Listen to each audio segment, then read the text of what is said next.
Hello everyone, welcome to Tara IAS and I welcome you all to the Hindu analysis discussion for 10th of Jan 2025. So previous videos chudandi. So again daily basis lo mana Hindu analysis videos ni follow avutu undandi so that you will have a benefit in the long run. Okay? So with this note, let's start the video. So video start chese mundu oka chinna disclaimer. Meeku video mottham chusina tarvata video kanaka nachinataithe like cheyadam marchipoddu and also give your feedback to the comment box and also ఇంకొకటి ఏంటంటే మీ friends and fellow aspirants తో మన videos ని share చేయడం మర్చిపోదు. కొత్తగా చూస్తున్న వాళ్ళైతే ఛానల్ ని సబ్స్క్రైబ్ చేసుకోండి and click the notification bell icon. So first of all let's see the index of today's topics of discussion. So మనము ఈ రోజు క్లాస్ లో టోటల్ 11 ఆర్టికల్స్ ని డిస్కస్ చేసుకోబోతున్నాం. So initially will speak about section 152 of BNS. Will analyse it in detail. Okay, next will see the we need accessibility rules that are based on the principles అని చెప్పేసి persons with disabilities గురించి mention చేయడం జరిగింది ఇక్కడ. we'll discuss on that. Damage control, adherence to existing regulations can limit the impact of earthquakes అని. So మనకి recent earthquake ఏదైతే ఉంటుందో ఓకే ఆ ఎర్త్క్వేక్ గురించి మాట్లాడడం జరిగింది ఇక్కడ మెయిన్ గా టిబెట్ లో.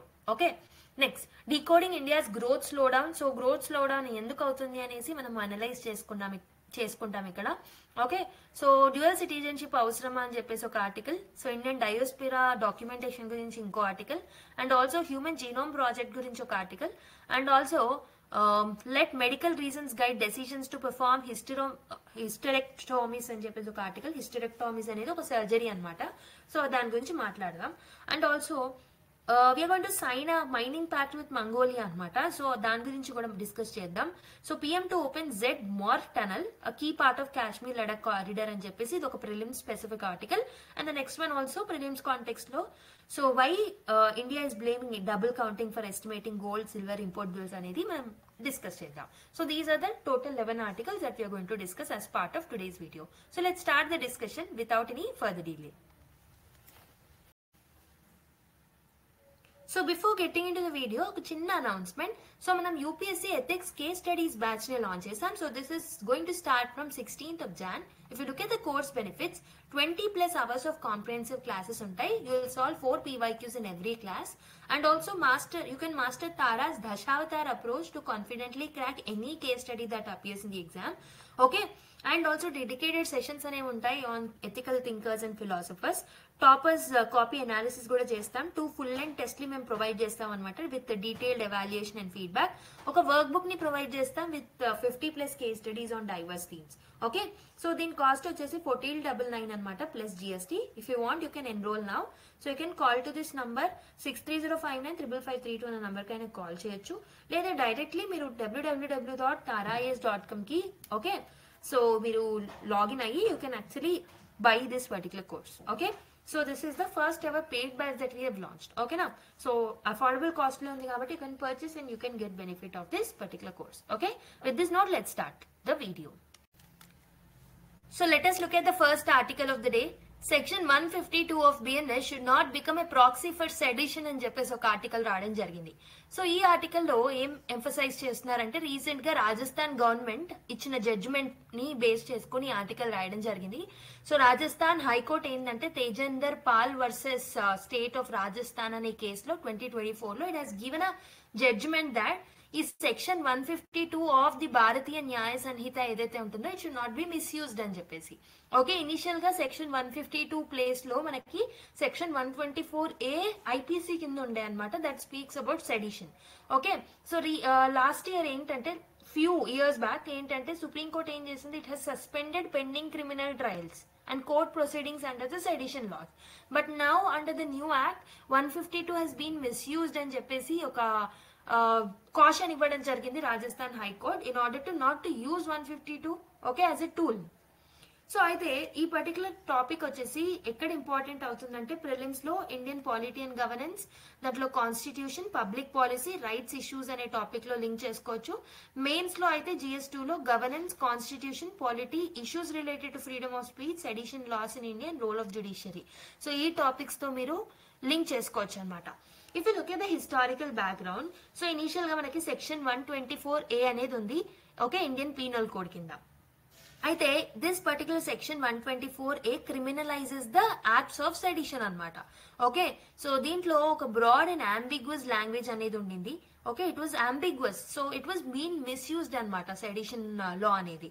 So it was misused to suppress the dissent and also the free speech. So free speech కి డిసెంట్ కి ఓకే థ్రెట్ అనేది ఏర్పడింది అనమాట because of the section 124A of the IPC.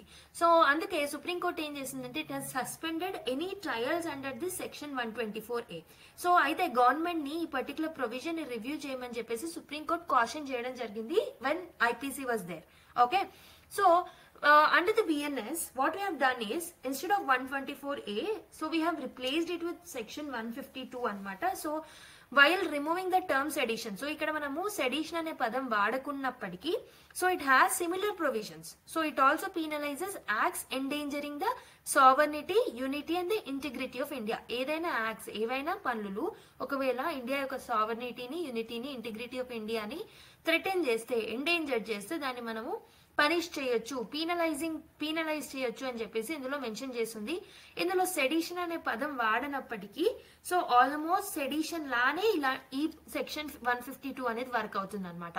Okay, so what are the features of section 152? So it criminalises acts existing, secession, armed rebellion or subversive activities. So ఏవైతే secessionist tendencies ఏవైతే ఉంటాయి, ఎవరైనా excite చేస్తే ఈ సెసెషనిస్ట్ tendencies ని, లేకపోతే armed rebellion ని తీసుకొచ్చినా, లేకపోతే సబ్వర్సివ్ యాక్టివిటీస్ చేసినా which will threaten the sovereignty and unity of India, so that can be treated as a sedition. So this prohibits speech అన్నమాట. రైట్ టు స్పీచ్ అనే దాన్ని ప్రొహిబిట్ చేస్తుంది. So this encourages separatist. So it prohibits the speech that encourages the separatist feelings. So basic గా right to speech అంటే so we'll have a fundamental right to speech, but unless that speech is threatening or it is encouraging the separatist feelings, that can be treated as a normal thing. But if it is actually encouraging these feelings, that can be treated as a sedition anamata. Okay, so that can be penalized under article 152. So cognizable and non bailable offense anamata. Dini manam cognizable offense ga, non bailable offense ga treat chestamu. Okay, so applies the term knowingly, making even unintentional acts such as sharing controversial social media content liable for the prosecution. So basically controversial social media lo manam controversial content ni manam share chesina, that can be liable for the prosecution under article 152 anamata. అయితే ఇక్కడ writer ఏం చేశారు అంటే he has mentioned certain challenges with respect to section 152. Okay, so ఎందుకు? Because first challenge is because of its vagueness and overbreadth. ఇక్కడ మనం use చేసిన terms like sovereignty కానివ్వండి, యూనిటీ కానివ్వండి, ఈ టర్మ్స్ ఏవైతే ఉన్నాయో వాటికి డెఫినేషన్ అనేది ప్రొవైడ్ చేయలేదు. దీనివల్ల it was potentially been misused. Okay, and it could be interpreted expansively to target political or historical criticism also. So manaki basic గా పొలిటికల్ గా లైక్ పొలిటికల్ పార్టీస్ కి అగేన్స్ట్ గా, రూలింగ్ పార్టీస్ కి against గా ఏదైనా మాట్లాడినా so that was misused as act of sedition అనమాట lot of times. Okay, so peaceful dissent ఉన్నప్పటికీ it was actually prohibiting this peaceful dissent also. Okay, in support for the controversial figures. Next one, chilling effect on free speech. The provision discourages individuals from expressing views that may be deemed controversial. So basic ga right to speech ane danki hamper anedi kalugutundi because of the section 152, and it can be leading to self censorship also. ఎందుకనంటే ఆ భయం తోటి legal action వస్తుందేమో అనే భయంతోని మాట్లాడాలనుకున్నా మాట్లాడకుండా ఉండిపోతున్నారు అనమాట. Okay, so next one is lower threshold for offense. So even sharing content that indirectly provokes the subversive activities can attract the liability anamata. So దీనికి statutory requirement అనేది లేదు. Okay, so lacks a statutory requirement to establish a causal link between the speech and the act. So basic గా ఇక్కడ ఏమేమి problems ఉన్నాయన్నాను. ఒకటి వచ్చేసి ఇందులో use చేసిన టర్మ్స్ కి ప్రాపర్ డెఫినేషన్ అనేది లేదు, రైట్ టు స్పీచ్ అనేది హ్యాంపర్ అవుతుంది, and lower threshold for the offence అనమాట. So these are certain challenges. And the other challenges are discretionary powers of enforcement. So ఈ పర్టికులర్ చట్టాన్ని ఎన్ఫోర్స్ చేయడానికి కొంతమంది లా మేకర్స్ మీద, సో కొంతమంది లా ఎన్ఫోర్స్మెంట్ ఏజెన్సీస్ మీద డిస్క్రిషనరీ పవర్స్ అనేవి ఉన్నాయన్నమాట. So law enforcement had broad powers to interpret the provision, which may result in arbitrary or politically motivated moves అయినా అవ్వచ్చు. ఫర్ ఎగ్జాంపుల్ ఒక law enforcement agency if it is supporting the political party then it can lead to ఆ political పార్టీకి against గా ఏదైనా statements అనేవి బయటికి వదిలినా సో ఆ పర్టికులర్ పీస్ఫుల్ డిసెంట్ ని కూడా సెడిషన్ కిందకి లెక్క పెట్టేస్తారనమాట. So this can be arbitrary in nature. So the misuse of similar laws under section 124 has been documented in NCRB data. For example, మీరు చూసుకుంటే సో 124A అనేది వర్క్ అవుతున్నప్పుడు ఫ్రమ్ 2015 to 2020 548 సెడిషన్ కేసెస్ ని file చేశారు. Only 12 convictions మాత్రమే ఉన్నాయి. You can look at how many the conviction rate is very very low. Okay, and lack of safeguards. So ఇక్కడ మనకి there is an absence of prima facie requirements అనమాట for establishing the intent or direct causality before prosecution. Prosecution చేసే ముందు there is ఏమంటారు, there is an absence of direct causality అనమాట. So this is been potentially misuse for politically sensitive cases కోసం దీన్ని చాలా మట్టుకు misuse చేయడం జరుగుతుంది అనమాట. Next, judicial precedence on free speech. For example మేము కొన్ని కేసెస్ చూసుకుంటే Balwant Singh versus state of Punjab 1995 case చూడండి, లేదా Kedarnath Singh versus state of Bihar ఏదైతే ఉంటుందో which took place in 1962. So ఈ కేసెస్ లో కోర్ట్ ఏం చెప్పింది అంటే it has emphasized for the establishment of a direct nexus between a speech and it's consequences అనమాట. ఓకే, అండ్ ఆల్సో 124A కి జడ్జ్మెంట్ ఇచ్చినప్పటికీ 152 also lakh similar safe guards అనమాట. దీంట్లో ప్రాపర్ సేఫ్ గార్డ్స్ అనేవి లేవు. Okay, so it emphasises the need of establishing a direct nexus between the speech and it's consequences. So judicial precedents are also not supporting, judiciary is also not supporting this particular sedition act అనమాట. So what is the implication of the section 152 of BNS? So what are the implications of section 152 of BNS? So దీనివల్ల ఏమవుతుంది, free speech ఏదైతే ఉంటుందో so the right to free speech అనేది violate అవుతుంది. So it will create a chilling effect on it. So for example there are some vague terms like sovereignty, unity, ఇవన్నీ ఏం చేస్తాయి, self censorship కి దారితీస్తాయి అనమాట. డిసెంట్ ని డిస్కరేజ్ చేస్తాయి. ఓకే, సో ఒకవేళ మనం సోషల్ మీడియాలో ఏదైనా కాంటెంట్ షేర్ చేయాలన్నా so will actually avoid our self censorship కి దారవుతుంది అనమాట. Judicial and enforcement challenges. So discretionary powers అనేవి లా ఎన్ఫోర్స్మెంట్ ఏజెన్సీస్ కి ఎక్కువగా ఇవ్వడం వల్ల if they misuse it will lead to the judicial strain again. Okay, so it will burden the courts again because of the lack of clarity, and there can be potential of misuse because of the political dissent. So political parties ni favor cheyadaniki there can be a misuse of this particular section, and it can impact the democracy. Okay, democratic country lo debates, discussion, public discussion అనేది చాలా అవసరం. So if you are actually okay, so ఏమంటారు, voices of the people ని మీరు ఆపుతున్నారు కాబట్టి it may lead to okay weakening of the democracy అనమాట. And if you compare it with the section 124A, broader scope అనేది దీనికే ఉంది because specific safe guards అనేవి కూడా మెన్షన్ చేయలేరు. And if you look at the ground reality also sedition లాలో కూడా మనకి ఎలా ఉండింది, హై అరెస్ట్లు ఉన్నాయి కానీ కన్విక్షన్ రేట్ తక్కువ ఉంది. సిమిలర్ ప్రొవిజన్స్ దీంట్లో ఉండడం వల్ల కూడా it can lead to the same again. Global and economic implications. So ఒకవేళ ఈ పర్టికులర్ సెక్షన్ ఇలానే మనం ఇంప్లిమెంట్ చేసుకుంటూ వెళ్తే it will damage the India's global image also, and there are certain issues or certain judicial precedents with respect to sedition law. So initial గా మనం చూసుకుంటే Balwant Singh versus state of Punjab లో సో నార్మల్ గా sloganeering కి and also violence incite చేసే slogans కి మధ్యలో differentiation అంటే ఏంటో చెప్పడం జరిగింది court. Next, Kedarnath Singh versus state of Bihar లో so it distinguished between loyalty towards the government and the legitimate criticism. So criticism కి లాయలిటీకి డిఫరెన్స్ అనేది చూపెట్టడం జరిగింది అనమాట ఈ కేసులో. Javed Ahmed Hajam case versus state of Maharashtra 2024 లో జరిగిందనమాట. So this highlighted the importance of considering the effect of speech అనేది ఎందుకు ఇంపార్టెంట్ అని చెప్పేసి మనకి ఇందులో మెన్షన్ చేయడం జరిగింది. DK Basu versus state of West Bengal లో ప్రొసీజరల్ సేఫ్ గార్డ్స్ అనేవి ఎలా ఉండాలి బిఫోర్ అరెస్టింగ్ అ పర్సన్ అనేది ఇందులో మెన్షన్ చేయడం జరిగింది అనమాట. So what should be the way forward? So judiciary guide lines. Supreme court should provide clear guide lines అనమాట. సావర్నిటీ అంటే ఏంటి, యూనిటీ అంటే ఏంటి, ప్రాపర్ డెఫినేషన్స్ ఇవ్వాలి under section 152. Okay, legislative reforms అనేవి అవసరం. సో ఆర్టికల్ 152 లో ఉన్న ప్రొవిజన్స్ ని ప్రాపర్ గా అమెండ్ చేయాల్సిన అవసరం అనేది ఉందన్నమాట. And we have to promote the free speech. We have to emphasize on the principle of market place of the ideas. Okay, and institutional accountability అనేది కూడా important. We have to ensure transparency and accountability in the cases with respect to section 152. Okay, I hope you have understood the topic of discussion. So ఇప్పుడు మనం discuss చేసుకున్న topic మీద you need to solve a mains question. Critically analyse the challenges posed by the section 152. So మీరు ఏం చేయాలంటే what are the challenges that section 152 poses under the BNS. Okay, అది రాసిన తర్వాత సో ఆ ఛాలెంజెస్ ని మనము ఎదుర్కొనడానికి what are the measures to prevent its misuse. Okay, దాని మిస్యూజ్ ని తగ్గించడానికి okay what are the measures that can be taken up అని చెప్పేసి మీరు రాయాలన్నమాట. Okay, first of all write why section 152 is important. Okay, 2-3 points రాసి why it is posing challenges, ఆ misuse ని తగ్గించడానికి ఏ మెజర్స్ తీసుకోవాలి. సో దీస్ 3 సైడ్ హెడ్డింగ్స్ అనేవి మీ ఆన్సర్ లో ఉండడానికి ట్రై చేయండి. ఓకే, సో ఇనీషియల్ గా మీరు ఏం చేస్తారు, సో రీసెంట్ గా ఇచ్చిన జడ్జ్మెంట్స్ ప్రకారం you can write the contextual based introduction.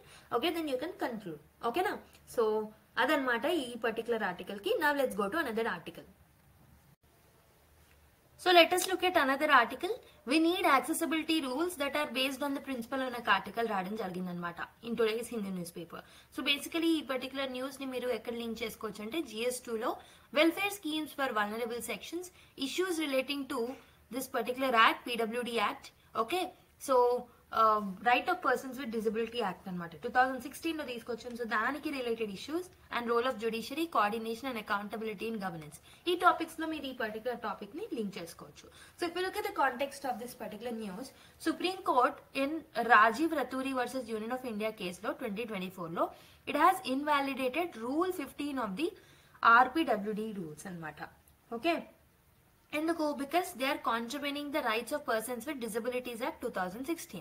So అయితే 2017 లో తీసుకొచ్చిన రూల్స్ లో ఒక పర్టికులర్ రూల్ ని ఇన్వాలిడేట్ చేయడం జరిగింది because they are violating some of the important principles of this 2016 act అనమాట.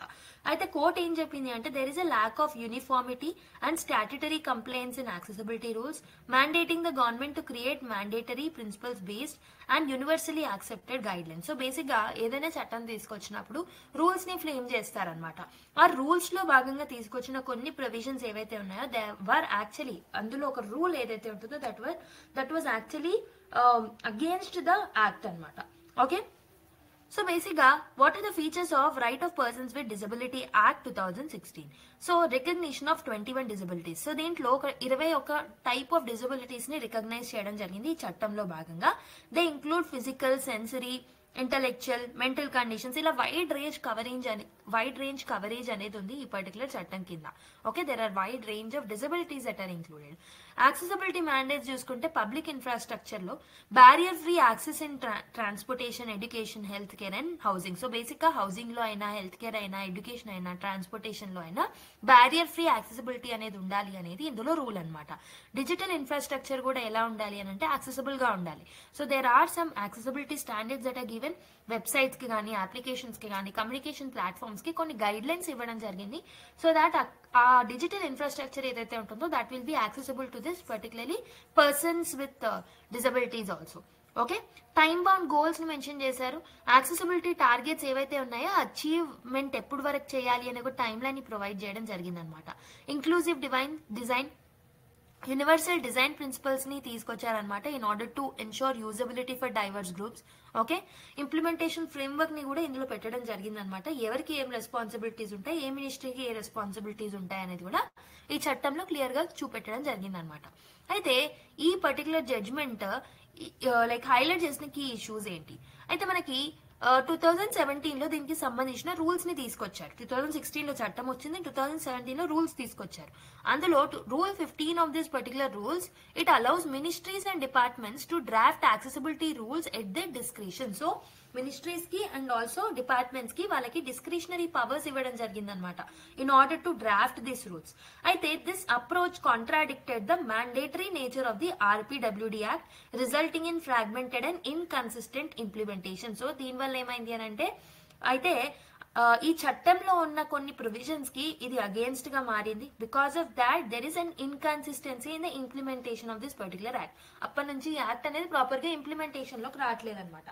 Okay, so principle based versus discretionary approach. So the court stressed the need for accessibility rules rooted in universality. So accessibility rules ఎలా ఉండాలి అని అంటే యూనివర్సాలిటీని maintain చేయాలి, ఇంటర్సెక్షనాలిటీని maintain చేయాలి, mandatory enforcement అనేది ఉండాలన్నమాట. Moving beyond the current silos discretionary guidelines. Okay, so ఈ పర్టికులర్ డిస్క్రిషనరీ గైడ్ లైన్స్ అనేవి ఉండకూడదు. సో బేసిక్ గా basic principles like universality, intersectionality and also mandatory enforcement అనేది తీసుకురావాలి. సో ప్రస్తుతం ఉన్న డిస్క్రిషనరీ గైడ్ లైన్స్ కి బియాండ్ వెళ్ళి వర్క్ చేయాల్సిన అవసరం అనేది ఉంది అని కోర్ట్ చెప్పడం జరిగిందనమాట. Okay, broader implication for governance. Accessibility అనేది ఇంక్లూజివ్ గవర్నెన్స్ ని అచీవ్ చేయడానికి, సోషల్ జస్టిస్ ని అచీవ్ చేయడానికి చాలా అవసరం అండ్ ఈవెన్ ఈక్విటీని అచీవ్ చేయడానికి చాలా అవసరం. Especially persons like disabilities, elderly ఎవరైతే ఉంటారో, టెంపరల్లీ డిజబుల్డ్ ఇండివిజువల్స్ ఎవరైతే ఉంటారో వాళ్ళకి యాక్సెసిబిలిటీ ఉండడం అనేది it's an essential tenet for the inclusive growth అనమాట. Okay, but there are shortcomings in current accessibility framework. So court says that ప్రస్తుతం ఉన్న యాక్సెసిబిలిటీ ఫ్రేమ్వర్క్ లో కొన్ని షార్ట్ కమింగ్స్ ఉన్నాయి. ఏంటవి? Fragmentation and inconsistency. Accessibility guide lines ఏవైతే ఉన్నాయో ఒక్కొక్క సెక్టర్ కి ఒక్కొక్కలాగా ఉన్నాయన్నమాట. And because of the unevenness in this rules, there is an unevenness in the implementation also. Ministries and departments, they often lack clarity. So evarki ఏ roles ఉన్నాయి, ఎలా coordinate అవ్వాలనే క్లారిటీ లేదనమాట ప్రస్తుతం ఉన్న యాక్సెసిబిలిటీ రూల్స్ లో. And also there is a lack of universal design adoption. Okay, universal design principle ని develop చేయాలి అని ఆ చట్టం చెప్తుంది. ఓకే, అండ్ సుప్రీం కోర్ట్ కూడా చెప్తుంది. బట్ ప్రస్తుతం ఉన్న స్టాండర్డ్స్ ఎలా ఉన్నాయంటే there are no universal design principles అనమాట. సో ఇంక్లూసివిటీ మీద చాలా లిమిటెడ్ ఫోకస్ అనేది ఉందన్నమాట. సో అది another issue. Next, discretionary enforcement. Rule 15 ఏదైతే ఉంటుందో ఇండివిజువల్ మినిస్ట్రీకి వారి వారి మినిస్ట్రీలో ఎలాంటి రూల్స్ తీసుకురావాలనేది వాళ్ళ డిస్క్రిషన్ కి వదిలేశారు. దీనివల్ల there is a lack of universal enforcement అనమాట. Because of the differences in the opinions from one ministry to another ministry, coordination అనేది ప్రాపర్ గా ఇంప్లిమెంట్ అవ్వట్లేదు. And there is a technology gap also. అయితే existing rules ఏవైతే ఉన్నాయో they are not accounting for evolving technologies like artificial intelligence, okay, internet of things, వాటికి augmented రియాలిటీకి, వీటన్నిటికీ okay relate అయ్యలేమన్నమాట. So that is another problem. So there is a technology gap. Accountability deficit. So there is an absence of centralized oversight. So centralized monitoring అనేది proper గా లేకపోవడం వల్ల, monitoring mechanisms week గా ఉండడం వల్ల ప్రాపర్ గా implement అవ్వట్లేదు. So this is leading to non complaints. Okay, and there are no penalties. ఒకవేళ కంప్లై అవ్వకపోతే పెనాల్టీస్ ని కూడా ఇంపోజ్ చేయట్లేదు అనమాట. There are attitudinal barriers also. Accessibility అనేది ఒక కంప్లైంట్స్ బర్డన్ గా ట్రీట్ చేస్తున్నారు కానీ they are not treating it as a okay aspect of the social inclusion. Okay, societal biases continue to marginalize the persons with disabilities. Mainly education లో, employment లో, public spaces లో ప్రతి దగ్గర వాళ్ళు discrimination ని ఫేస్ చేస్తూనే వస్తున్నారు. ఓకే, అయితే if you look at the global best practices with respect to persons with disabilities, Canada's accessibility model అనేది ఉందన్నమాట. సో ఇక్కడ ఏం చేస్తారు అంటే, so they implement sliding scale approach. So they are starting with the minimum complaints then advancing to comprehensive accessibility by 2040. So first minimum rules ని తీసుకొచ్చి అవి comply అయ్యేలాగా చూసి మెల్లిమెల్లిగా ఆ రూల్స్ ని ఎలాంగేట్ చేసుకుంటూ వెళ్తూ 2040 కల్లా ఈ టార్గెట్స్ ఏవైతే ఉన్నాయో యాక్సెసిబిలిటీ టార్గెట్స్ వాటిని అచీవ్మెంట్ చేయాలి అనే ఒక మోడల్ ని వీళ్ళు తీసుకొచ్చారనమాట. So this is known as the sliding scale approach.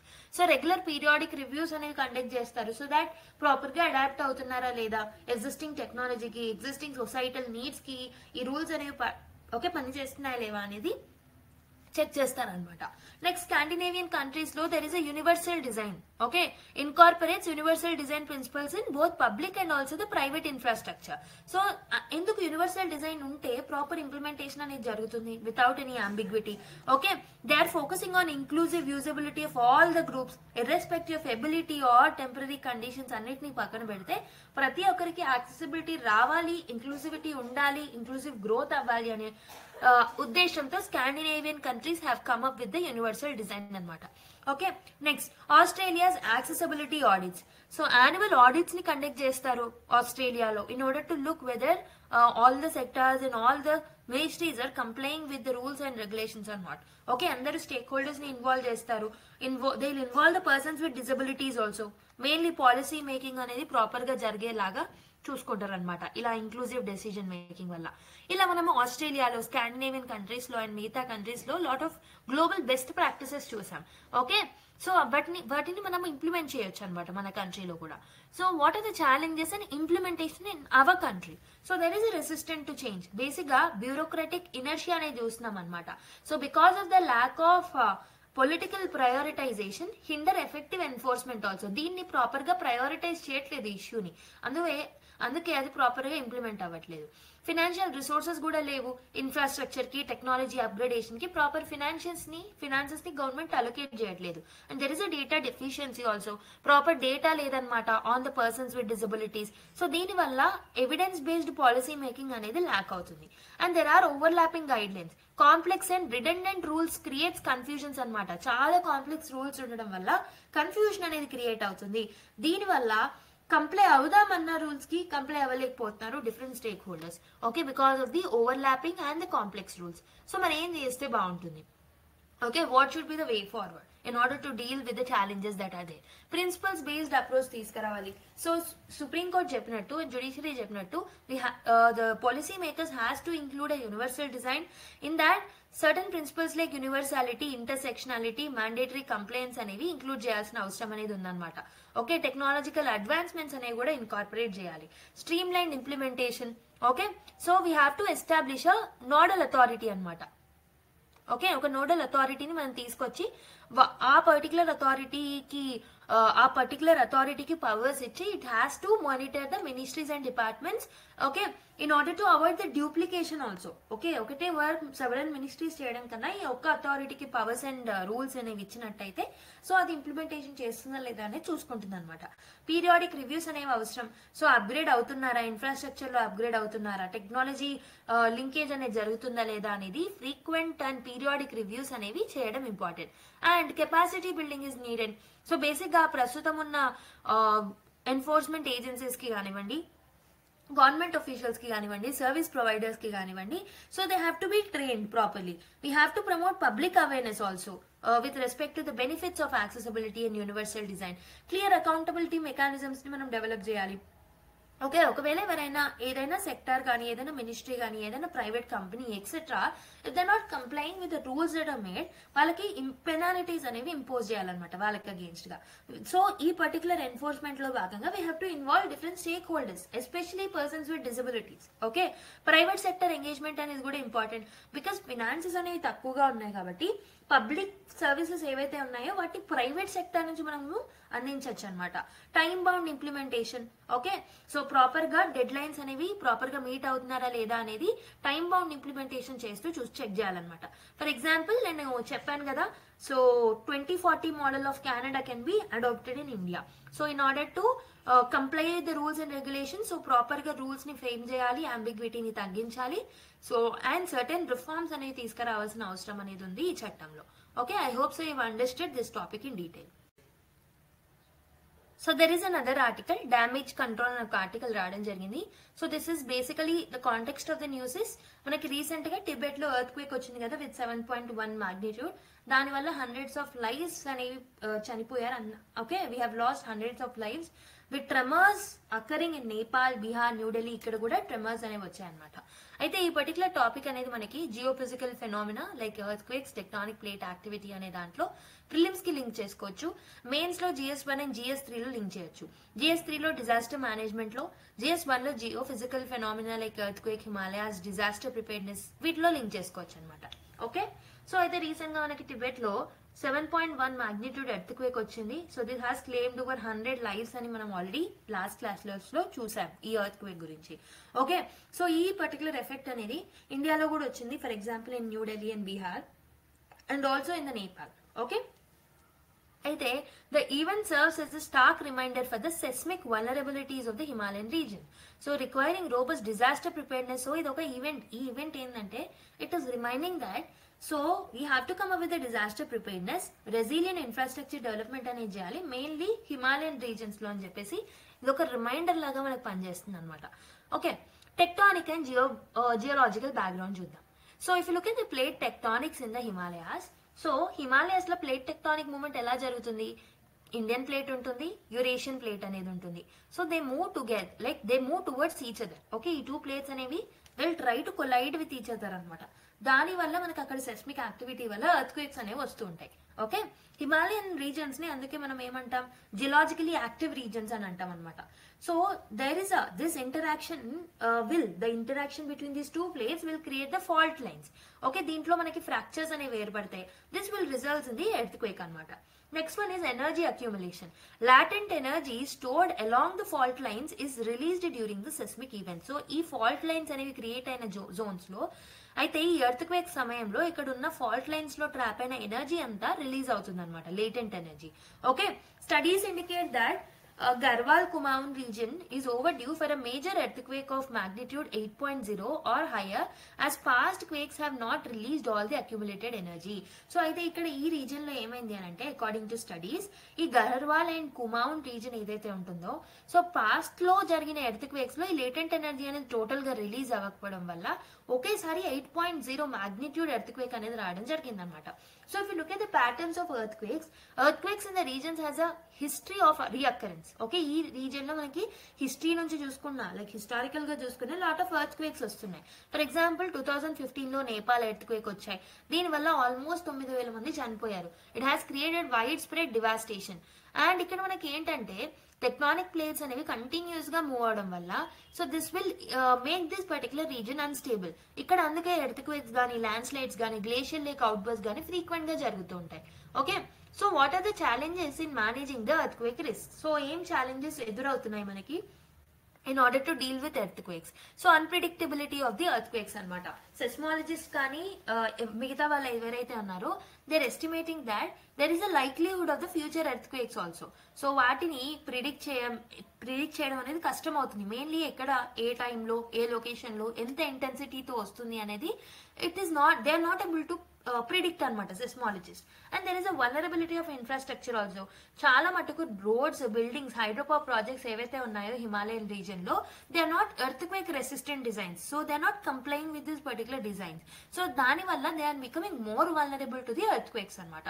So ఈ ఫ్రెజైల్ ఎకో సిస్టమ్స్ ఏవైతే ఉన్నాయో, they are amplifying and they are intensifying the risk that is caused by the earth quakes. Okay, so దీనివల్ల మనకి అక్కడ land slides ఏర్పడుతున్నాయి, glacier lock out birds అనేవి wash అవుతున్నాయి. So దానివల్ల అక్కడ ఉన్న ఇన్ఫ్రాస్ట్రక్చర్ కి అండ్ బయోడైవర్సిటీకి అండ్ ఆల్సో హ్యూమన్స్ మీద లాట్ ఆఫ్ ఎఫెక్ట్ అనేది ఉంటుంది అనమాట. Okay, inadequate enforcement of building codes. So national building code అనేది మనం డెవలప్ చేసుకున్నాం in order to comply with this particular national building code. So mainly ఎక్కడ అంటే డిజాస్టర్ ప్రోన్ ఏరియాస్ ఏవైతే ఉంటాయో అవి, in order to make them resistant towards this particular disasters, we have come up with certain guidelines under this national building code. But most of the regions are not properly implementing this anamata. So we are having unplanned urbanization. So especially seismic zones lo unplanned urbanization anedi, it can lead to more risk anamata. Okay, next, limited awareness and preparedness. Communities in the vulnerable areas often lack adequate knowledge. Well, proper ga knowledge undadu, disaster preparedness anedi undadu, emergency response mechanisms అనేవి proper గా ఉండకపోవడం వల్ల under developed regions లో, so దీని వల్ల relief operations అనేవి delay అవుతున్నాయి, rescue operations అనేవి డిలే అవుతున్నాయి. So this is leading to loss of life. Okay, environmental fragility. So earthquakes వల్ల ఫ్రీక్వెంట్ ల్యాండ్ స్లైడ్స్ వస్తూ ఉంటున్నాయి, గ్లేషియర్ మెల్ట్, అవుట్ బర్స్ట్ అనేవి జరుగుతున్నాయి, ఫ్లడ్స్ అనేవి ఏర్పడుతున్నాయి. Okay, so not only earthquake, but there is a dual and triple burden also no. Unregulated developmental activities are leading to the ecological imbalances also. Okay, policy and governance issues is also one of the reasons. So there are fragmented responsibilities among the agencies anamata. Deen valla em avutundi, disaster risk management lo coordination anedi proper ga jaragatledu anamata. There are only limited financial resources. So ee limited financial resources toni mitigation efforts anevi manam proper ga implement cheyalekapothunnam. So there is a need for increase in funding to this particular things. Okay, budget anedi increase cheyali. Next, so what are the recommendations that are given for damage control and risk management? So ఈ risk mitigate చేయాలన్నా, damage control చేయాలన్నా, so what are the recommendations that we can actually quote అంటే, strict adherence to the building code. So ఈ national building code ఏదైతే ఉంటుందో దాన్ని తీసుకొచ్చాం కాబట్టి అది ప్రాపర్ గా ఇంప్లిమెంట్ అవుతుందా లేదా అనేది ప్రాపర్ గా చెక్ చేయాలి. Okay, if there is a non compliance of this particular code, okay, and rules అనేవి ప్రాపర్ గా కంప్లై అవ్వకపోయినప్పుడు సో వాళ్ళకి ప్రాపర్ పనిష్మెంట్స్ అనేవి ఇవ్వాలన్నమాట. Okay, So we have to mandate retrofitting of old and vulnerable structures in seismic zones to withstand the earthquakes. Okay, and also we have to come up with a sustainable infrastructure planning. So మనం అక్కడ design చేసే infrastructure ఏదైతే ఉంటుందో like dams, roads, hydro power projects etcetera, so we have to make them.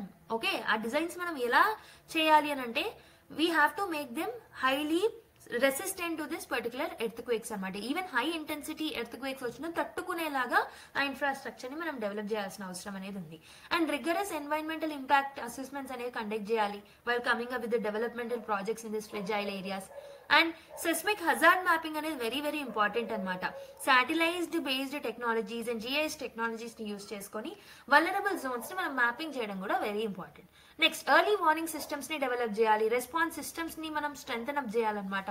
So in order to decrease in the delay of the rescue processes definitely what is definitely needed is early warning systems development అనమాట. So command centres ని centralise చేయాలి. We have to establish the centralised command centres. Okay, దాంట్లో మనకు geospatial tools ఉండేలాగా మనం చూసుకోవాలన్నమాట. So that ఈ disaster response అనేది క్విక్ గా ఉంటుంది. Community based preparedness is important. So we have to make the awareness campaigns in schools, offices, local communities. And also ee veeti gurinchi mainly vulnerable zones lo, for example there are some earthquake prone zones unnai, there are some landslides prone zones unnai. So akkada local education lo definitely ga ee particular awareness campaigns ni manam include cheyalsina avasaram anedi chaala undannamata. Regional and international collaboration is needed.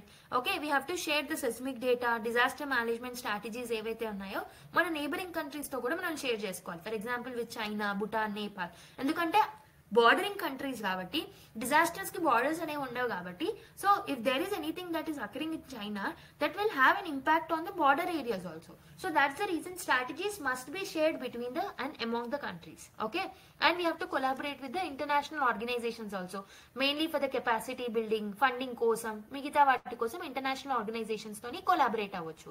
Okay, and we can integrate technology, artificial intelligence ni, machine learning ni, and also migita vaatni manamu drones ni, GIS technologies ni kuda manamu use cheskoni we can actually prevent and mitigate the disasters anamata.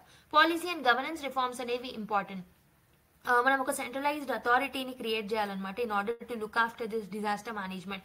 So proper accountability ఉందా, coordination అనేది ఉందా అనేది మనం చూసుకోవాలన్నమాట.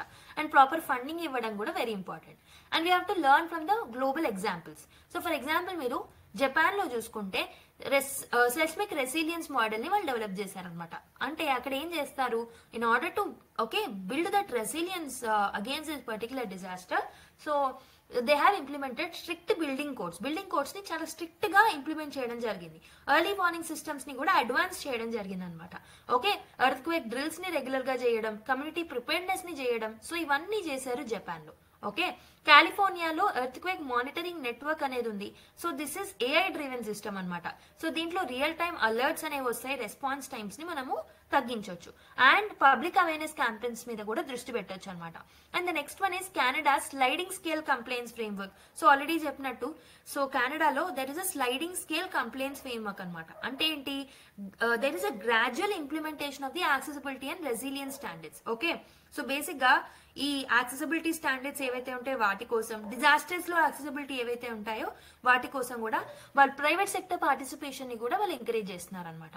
So we can actually come up with this global, we can adopt this global best practices in order to withstand or in order to decrease the effect that is caused by the earthquake. Okay, I hope so you've understood till now. So let's analyze another topic. Okay, so decoding India's growth slowdown అని చెప్పేసి ఒక article రాయడం జరిగింది. So let's analyse this topic in detail. Okay, so మీరు syllabus లో చూసుకుంటే ఈ topic వచ్చేసి ప్రిలిమ్స్ లో Indian economy, that is GDP growth, inflation, physical policy, investment behaviour అనే దానికి లింక్ చేయొచ్చు. మెయిన్స్ లో GS3 లో economic growth and development, investment models దీనికి లింక్ చేసుకోవచ్చు. కాంటెక్స్ట్ ఆఫ్ ద న్యూస్ మీకు తెలిసింది, లాస్ట్ 2 days నుంచి కూడా మనం డిస్కస్ చేస్తున్నాం. So NSO has projected that India growth ఏదైతే జీడిపి గ్రోత్ ఏదైతే ఉంటుందో for the financial year 2023 to 2024 6.4 ఉందని చెప్పడం జరిగింది అనమాట in real terms. So it is lower than what is forecasted.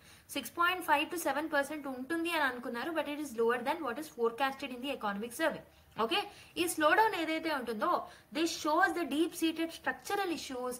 Okay, private investment stagnant గా ఉండడం చూపెడుతుంది, ఫిజికల్ స్ట్రెస్ అనేది ఎలా ఉందో చూపెడుతుంది, and it raises concerns over the sustainable economic recovery also. Okay, so if you look at the India's growth slowdown, GDP trends and sectoral performance చూసుకుంటే, so it is projected that 6.4 GDP growth ఉందన్నమాట. Okay, as per the NSO report it is only 6.4. So there is a significant drop that what is actually expected. Okay, pre pandemic growth rates తో చూసుకుంటే చాలా తగ్గింది growth rate అని చెప్పొచ్చు అనమాట. Okay, so ఇక్కడ మనకి డిఫరెంట్ చార్ట్స్ ఇచ్చారు ఈ పర్టికులర్ న్యూస్ లో భాగంగా. So if you look at the data that is derived from the chart 3, so construction and financial services ఏవైతే ఉన్నాయో, so they have contributed to the growth అన్నమాట. అయితే whereas manufacturing and agriculture sectors ఏవైతే ఉన్నాయో, so they are employing a large section of the workforce under them. Under performance అనేది చూస్తున్నాం ఈ sectors లో మెయిన్ గా మనకి. సో దీని వల్ల ఈ మ్యానుఫ్యాక్చరింగ్ సెక్టర్ డిక్లైన్ అవ్వడం వల్ల కూడా so we have seen the structural weakness overall. And services like public administration కానివ్వండి, డిఫెన్స్ కానివ్వండి, so these are the key drivers for the public expenditure అనమాట. సో పబ్లిక్ అడ్మినిస్ట్రేషన్, డిఫెన్స్ లో ఎక్కువగా expenditure అనేది పెట్టడం జరిగింది అనమాట. సో దాని వల్ల కూడా గ్రోత్ అనేది తగ్గింది. సో మిగతా వాటి మీద ఇన్వెస్ట్ చేయకపోవడం వల్ల కూడా గ్రోత్ అనేది తగ్గింది. This is leading to the physical stress అనమాట. And next one is stagnant investment behaviour. Private sector investment ఏదైతే ఉంటుందో, so this was weak despite the corporate tax cuts in 2019. Corporate taxes ని తగ్గించినప్పటికీ సో ప్రైవేట్ సెక్టర్ ఇన్వెస్ట్మెంట్ అనేది చాలా తగ్గిపోయింది అని చెప్పొచ్చు. సో దీని వల్ల కూడా క్యాపిటల్ ఫార్మేషన్ అనేది ప్రాపర్ గా జరగలేదు. So a significant share of post pandemic private spending has gone to speculative sectors like real estate, okay, rather than productive capital investments. So real estate లాంటి వాటిల్లో ఇన్వెస్ట్మెంట్ పెరగడం వల్ల సో ప్రాపర్ అవుట్పుట్ ఏముండదు, productive output అనేది మనకు ఉండదు. Rather than productive capital investments ఇలాంటి sectors లో ఓకే ఇన్వెస్ట్మెంట్స్ పెరగడం వల్ల కూడా సో మన గ్రోత్ అనేది ఎక్కువగా రిజిస్టర్ అవ్వలేదు. Week private consumption, private growth ఏదైతే ఉంటుందో it has decline. Financial year 2024 లో చూసుకుంటే 6.3 ఉండింది. సో 2023లో అయితే 9.5% ఉంది. అంటే ప్రైవేట్ కన్సంప్షన్ కూడా తగ్గింది అనమాట. సో హౌస్ హోల్డ్ యొక్క స్పెండింగ్ పవర్ అనేది కూడా తగ్గిందని చెప్పొచ్చు. And we have seen lot of inflation. Rural wages అనేవి కూడా చాలా స్టాగ్నెంట్ గా ఉన్నాయి. సో దాని వల్ల కూడా ఇన్ఫ్లేషన్ వల్ల వేజెస్ అనేవి తగ్గడం వల్ల కూడా స్టాగ్నెంట్ గా ఉండడం వల్ల కూడా డిమాండ్ అనేది తగ్గింది అనమాట on the products. So because of that consumption got decrease. Next physical constraints. Okay, so the physical deficit ఏదైతే ఉంటుందో of the country it has remained very high. So దీని ఎందుకు ఫిజికల్ కన్స్ట్రెయిన్స్ ఎక్కువగా అయ్యాయి, డెఫిసిట్ ఎక్కువ అయింది అని అంటే because of the subsidy burdens, interest payments higher గా ఉండడం వల్ల, స్లో రెవెన్యూ గ్రోత్ వల్ల. So these are the reasons for the fiscal constraints. And revenue mobilisation. So మనము ఈ న్యూస్ లో మనం చూసిన న్యూస్ లో టేబుల్ 1 ఇచ్చిన డేటా ప్రకారం సో మనకు వాళ్ళు ఇచ్చిన డేటాలో ఏంటంటే indirect tax collections particularly GST ఏవైతే ఉన్నాయో సో ఇవి ఇంప్రూవ్ అయ్యాయి, బట్ రిమైన్ ఇన్సఫిషియెంట్. ఇంప్రూవ్ అయినప్పటికీ ఇంకా సఫిషియెంట్ గా లేవన్నమాట in order to raise the expenditure. So that has also led to the decrease in the growth rate. Okay, next inflationary pressures. So we have seen persistent inflation, especially మనం food లో, energy sectors లో, energy prices లో చాలా inflation అనేది చూడడం జరిగింది. దానివల్ల household యొక్క పర్చేసింగ్ పవర్ అనేది ఎరోడ్ అయిందనమాట.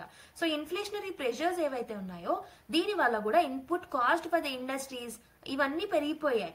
దీని వల్ల ప్రైవేట్ ఇన్వెస్ట్మెంట్ అనేది డిస్కరేజ్ అయింది. ఇన్పుట్ కాస్ట్ అనేది కూడా పెరిగింది, రా మెటీరియల్స్ మీద కూడా కాస్ట్ పెరిగింది కాబట్టి సో ఇన్వెస్ట్మెంట్ ఎక్కువ అవడం వల్ల ప్రైవేట్ ఇన్వెస్టర్స్ ఇంట్రెస్ట్ చూపించలేదు.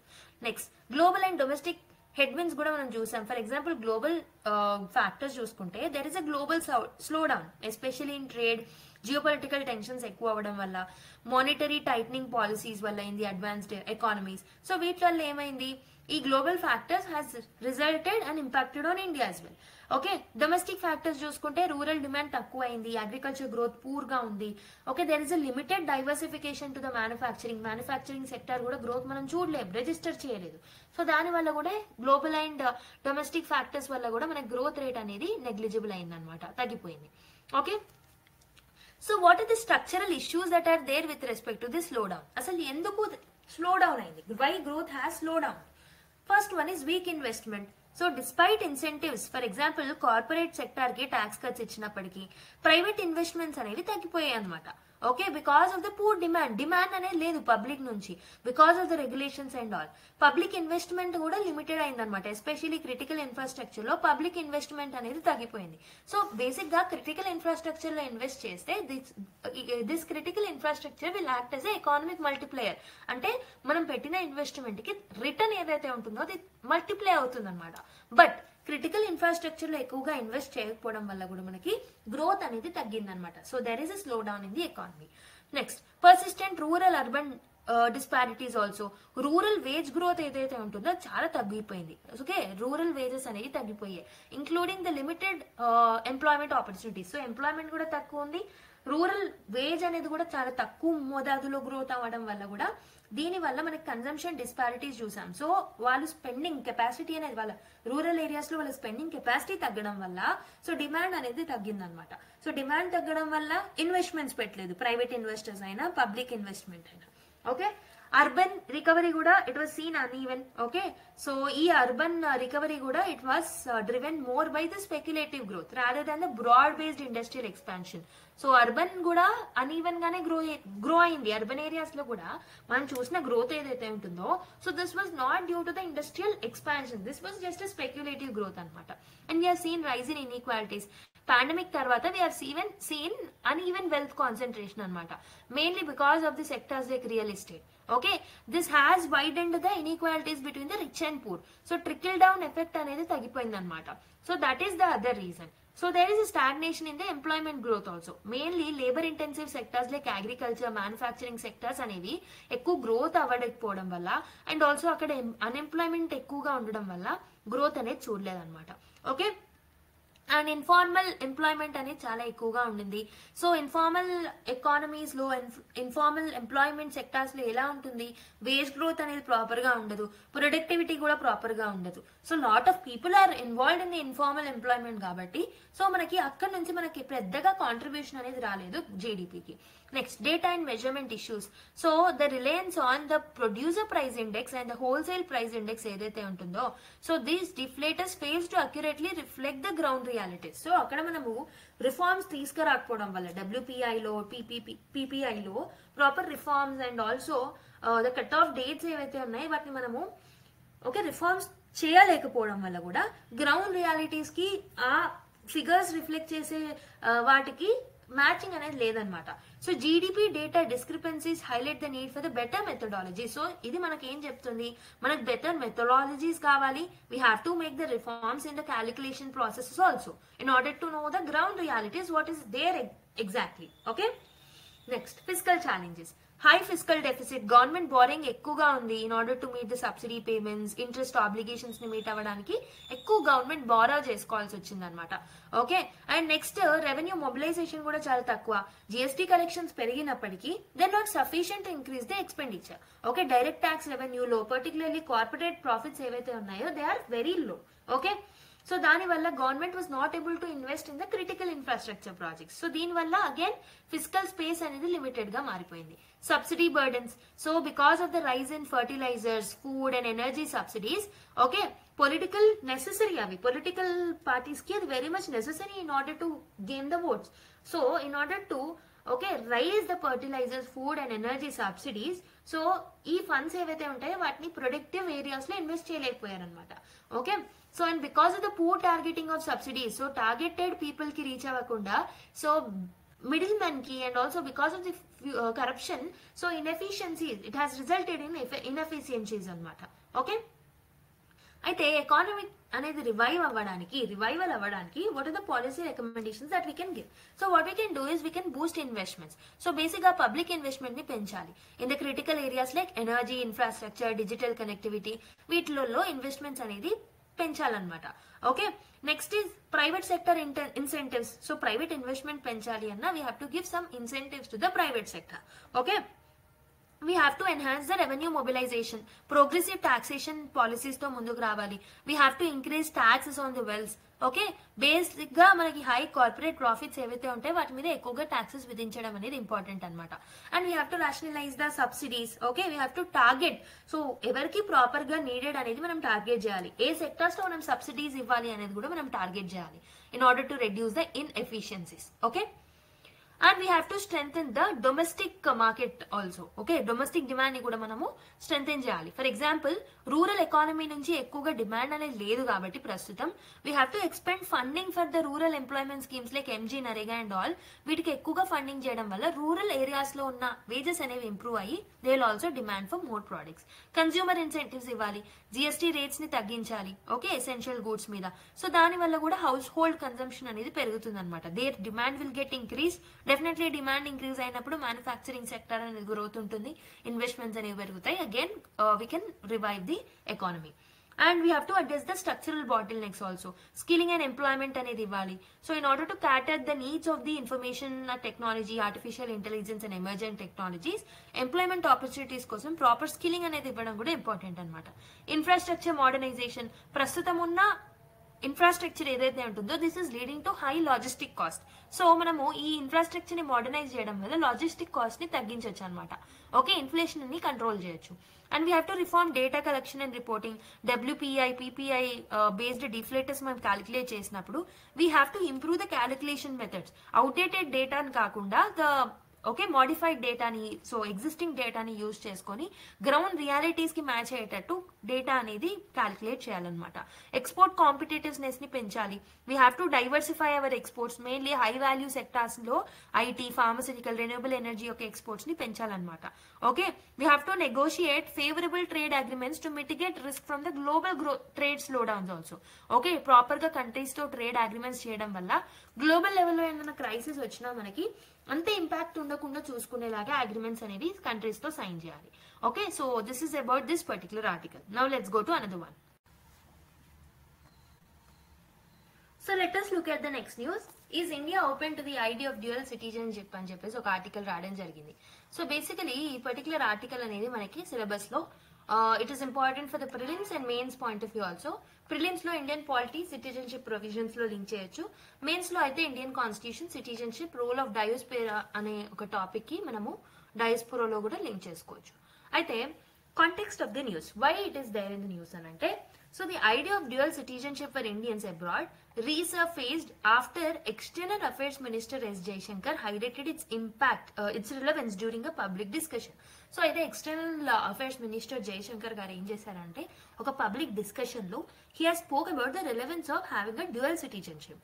ఓకే, వెల్ ఇండియా మనకు ప్రస్తుతం we're offering overseas citizens of India framework. So OCI framework ని మనం ప్రొవైడ్ చేస్తున్నాం. ఓకే, మెయిన్ గా డయోస్పోరాకి, ఇండియన్ డయోస్పోరాకి. ఓకే, కానీ he spoke about the concept of dual citizenship అనమాట.